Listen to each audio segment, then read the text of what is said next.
Zgodbe odkrito.si.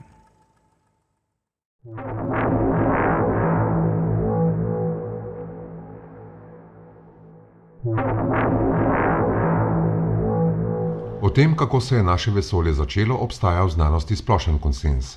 Vesolje se je začelo z velikim pokom pred okoli 14,5 milijardami let, ko je iz nič nastalo vse: prostor, čas, energija in snov. To je seveda zelo poenostavljena razlaga, ampak po spoznanjih astrofizikov je točna.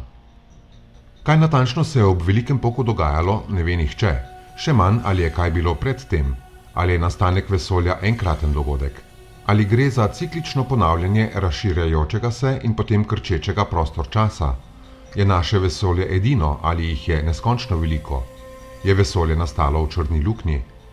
Na podlagi doslej zbranega znanja znanost meni, da tega nikoli nihče ne bo mogel vedeti.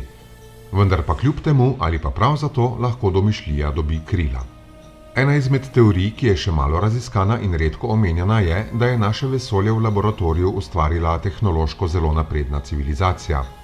Glede na spoznanja fizike in astrofizike je to teoretično možno. Potrebuješ samo zelo izpopolnjeno tehnologijo in s pomočjo kvantnega tuneliranja ustvariš vesolje s plosko geometrijo in ničelno neto energijo, pravi Avi Loeb, nekdanji predstojnik oddelka za astronomijo na Harvardski univerzi. Vendar pa to pomeni tudi, da bi za kaj takega bilo potrebno neko drugo vesolje, v katerem živijo in delajo neki znanstveniki, ki znajo vesolje ustvariti. In če je to res, so morda ustvarili že mnogo drugih vesolij. Problem pri tej teoriji pa je v tem, da namesto rešitve vprašanje izvora vesolja prestavi za eno stopnjo. Namreč, kdo je torej ustvaril vesolje, v katerem so znanstveniki ustvarili našega? Gre za podoben argument, kot ga ateisti postavljajo o obstoju Boga.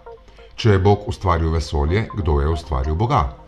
In na koncu dneva obe vprašanji ostajata neodgovorjeni.